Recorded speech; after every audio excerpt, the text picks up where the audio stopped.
So you guys have been recording songs since 1999, and when you look back on it here in 2010, is there ever like a time where you're like, what the hell was I thinking when I wrote that? Like ever on the old songs? No, not all old songs. Like it's like you know how you grow as a person. You look back and go, man, I was going through a weird time in my life, and then now you've grown as a person, grown as a songwriter. What do you think when you look back at some of your older songs? I think I was crazy. Yeah, I know. I think that it's interesting. I think we'll do the same thing when we look back on these songs. But the beautiful thing is that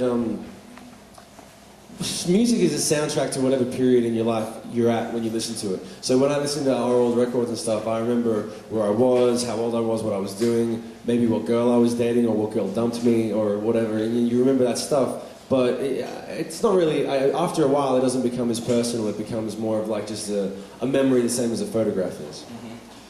Have you ever taken a picture with you and 4 naked groupies and sent it to an ex-girlfriend? No, because then it'd just get onto the internet and I'd get in trouble. I'm not saying you have to be naked, I'm just saying them. No, I still get in trouble. How? Yeah. How would you get in trouble? Oh man, you'd be surprised what people get offended by these days. So what were you guys doing before you became rock stars? I read something you were doing telemarketing, Emma. Yeah, actually, I was doing telemarketing, and Shim was holding up a sandwich board sign, and Mark was actually delivering pizzas. Very glamorous. So, yeah, very glamorous jobs. Like when you heard that first radio hit, you thought to yourself, "Screw you, telemarketing! It's time to get drunk every single day and make some bad decisions." How did that feel for you?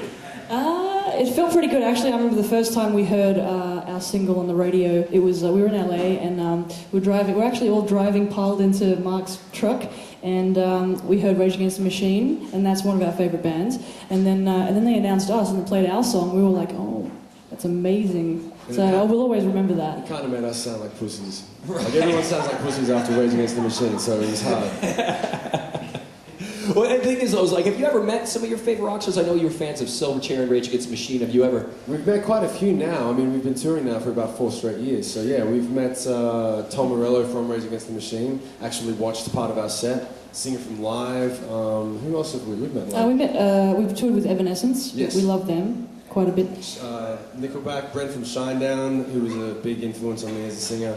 I have yet to meet the 2 main influences when I was growing up as a singer, which was Brandon from Incubus and Daniel from Silverchair. Right. But that's just the reason to keep going, another reason to keep going. It's got to be pretty cool when you meet them and then all of a sudden you're peers, right? Like you could talk shop with these guys. It is cool, yeah, and especially when a couple of times, like, Tom doesn't ask any guitar questions or whatever, but there have been a couple of singers that you meet and they're like, how do you do this, or how do you, you trade notes on what you do live, or, how do you do a vocal thing, or you'll steal each other's moves, like especially like Jacoby from Papa Roach, I steal all his moves, right. All his crowd moves, and all trying to get the crowd involved, but every time I do it, I'll give him a call and I'll say, hey man, I stole that bit, and he's like, hey man, as long as I had fun, it's cool. Right, as long as you don't pull a Prince and cut your ass out of your jeans, I think we'll be all right. Well, speaking from a guy's perspective, I don't know about the ladies, right?